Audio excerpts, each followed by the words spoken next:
kehidupan kita, yaitu tentang pendidikan yang cepat dan dunia terus berubah serta pendidikan pun ikut bertransportasi.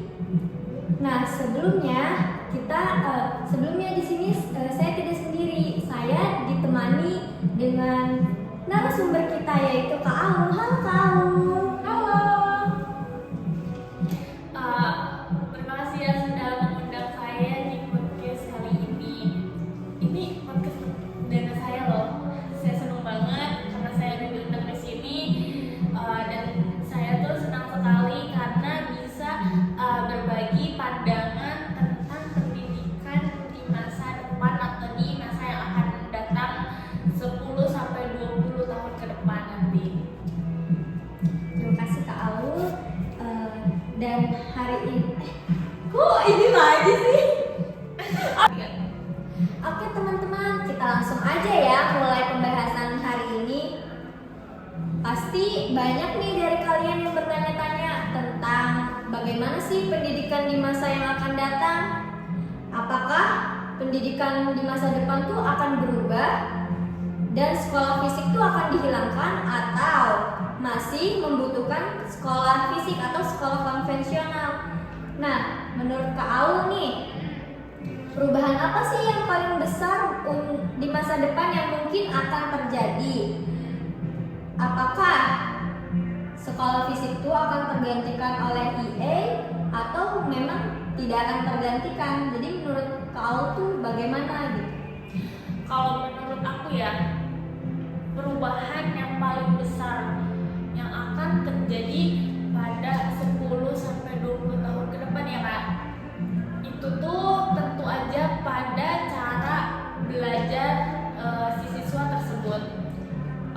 Zaman sekarang tuh kan banyak teknologi seperti EA atau VR itu tuh dan juga pembelajaran online itu akan semakin dominan ya di masa depan nanti.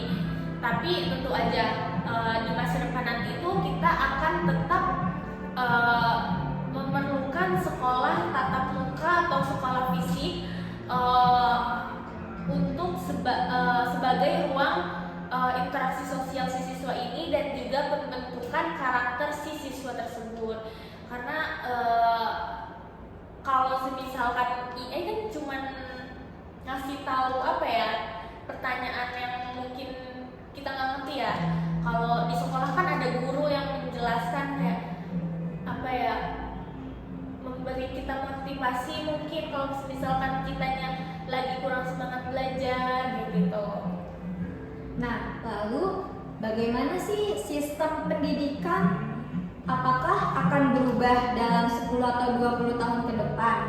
Terus sekolah fisik ini masih ada atau memang semuanya akan beralih ke digitalisasi? Karena kan teknologi zaman sekarang kan semakin canggih ya teman-teman. Pasti teman-teman semua juga banyak yang mengakses semuanya ke digital. Seperti teman-teman misalnya kesusahan nih mencari tugas, jadi teman-teman tinggal searching saja ke EA gitu kan. Nah, menurut Kak Aul tuh sistemnya nanti akan seperti apa gitu?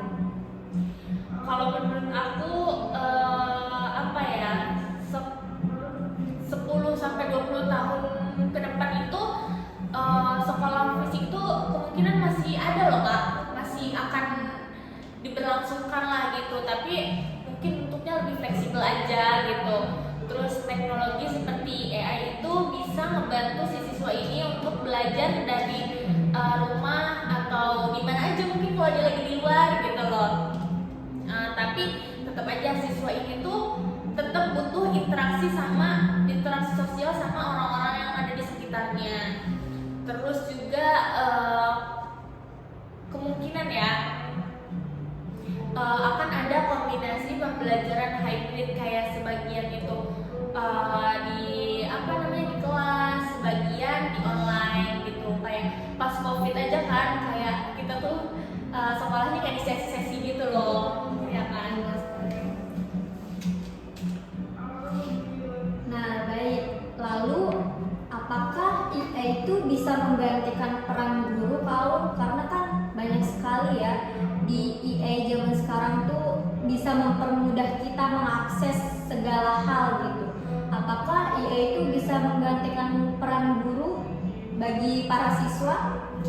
Kalau menurut aku ya, IA itu bisa ngebantu si siswa ini dalam menyampaikan materi dan juga ngasih latihan soal yang disesuaikan dengan kebutuhan setiap siswa. Tapi guru itu sampai kapanpun nggak akan bisa digantikan sama IA, karena untuk siswa ini tetap butuh disupport, tetap butuh dibimbing secara fisik. Kalau EA kan kayak cuman bisa ngasih tahu apa yang gak kita tahu, tapi EA itu nggak bisa kayak support kita, nggak bisa yang namanya ngebimbing kita. Kalau guru tuh kan kayak dibutuhin untuk bisa membimbing kita, untuk ngasih kita motivasi, terus juga ngajarin soft skill kayak cara berpikir kritis dan juga rasa empati. Ya, jadi EA juga bisa mengarah Jadi EA juga hanya sebagai pengganti saja ya, tidak bisa menggantikan peran guru. Karena sebenarnya ya teman-teman, guru itu memang dari dulu sampai sekarang itu sangat dibutuhkan, karena kita juga butuh arahan secara fisik, bukan hanya secara digital saja. Benar kan Kak ya? Nah, kalau misalnya sistem pendidikan berubah nih Kak ya, kita kan tidak tahu ya teman-teman di masa yang akan datang sistem pendidikan itu akan seperti apa. Nah, kalau misalnya berubah, bagaimana sih dengan keterampilan yang harus kita pelajari Kak Aul? Apakah apa yang lebih penting gitu di masa depan? Nah, keterampilan apa yang mungkin dibutuhkan untuk generasi yang akan mendatang? Kalau menurut aku sih di masa depan nanti itu di dunia kerja di masa depan nanti, di masa yang akan datang nanti akan lebih akan lebih menuntut keterampilan orang-orang yang bisa berpikir kritis kayak gitu, terus kreativitas, terus bisa beradaptasi sama lingkungannya, terus juga kolaborasi. Nah, soft skill ya kayak komunikasi mungkin, kepemimpinan, terus pemecahan masalah juga, itu tuh akan lebih berharga dibandingkan si orang ini tuh cuma bisa menghafal teori. Karena kan kalau misalkan orang yang bisa memimpin, dia tuh bisa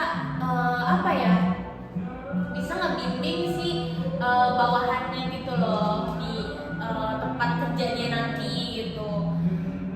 Seperti itu sih.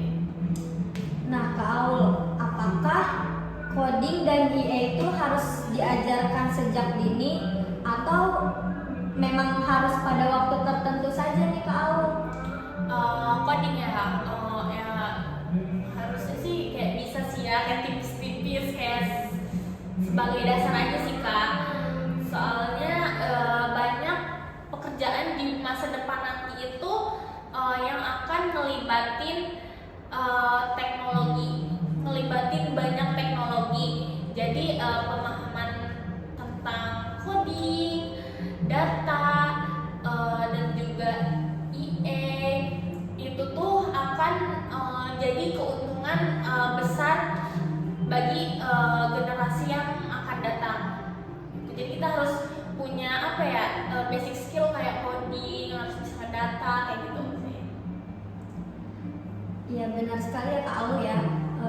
Lalu perubahan pendidikan ini kan tidak lepas dari tantangan ya Kak Aul. Nah, apa saja sih tantangan terbesar dalam sistem pendidikan di masa depan? Terus ada nggak sih dampak negatif dari pendidikan yang berbasis teknologi ini? Karena kan pasti kalau semuanya nih ya, siswa-siswi bergantung pada digitalisasi atau bergantung pada teknologi, pastinya akan ada dampaknya gitu kan Kak Aul. Nah, menurut Kak Aul nih apa saja dampaknya yang akan terjadi? Salah satu tantangan yang akan terjadi di masa depan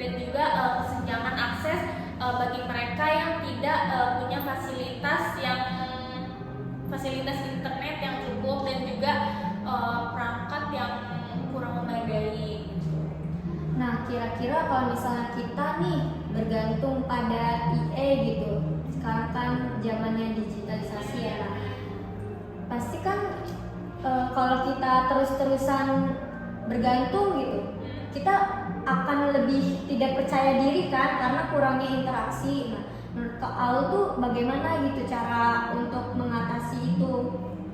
Kalau menurut aku cara untuk untuk mengatasi itu tuh pemerintah dan juga institusi pendidikan itu harus bisa ngastiin akses yang rata lah ke teknologi ini.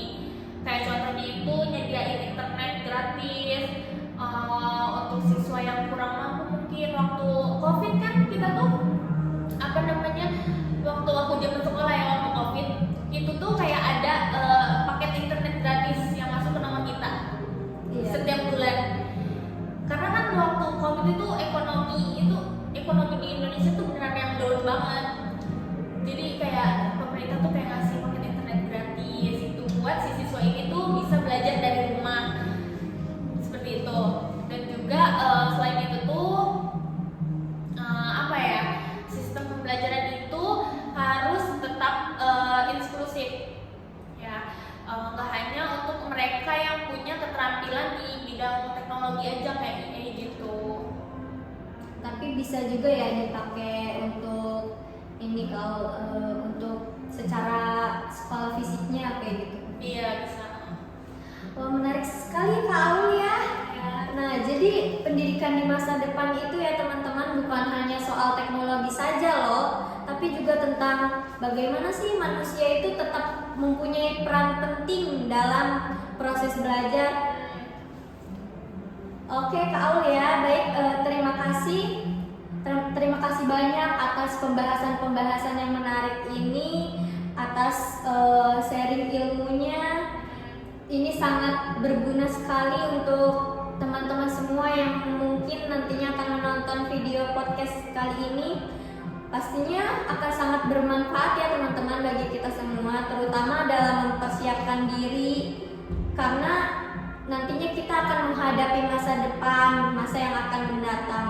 Semoga obrolan kita pada kali ini bisa membuka wawasan untuk teman-teman semua bahwa pendidikan itu akan terus berkembang ya teman-teman, dari zaman dulu hingga zaman sekarang pendidikan selalu berkembang. Nah, tapi nilai-nilai kemanusiaan dan karakter akan tetap menjadi kunci karena kita sebagai manusia atau guru sebagai pengajar itu tidak akan pernah tergantikan karena mereka mempunyai jasa ya teman-teman.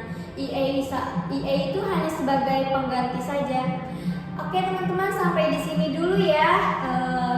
Terima kasih sudah menonton podcast Suka-Suka pada kali ini, dan terima kasih untuk teman-teman karena sudah mendengarkan pembahasan kita pada kali ini. Sampai jumpa di podcast selanjutnya. Terima kasih ya Kak Aul.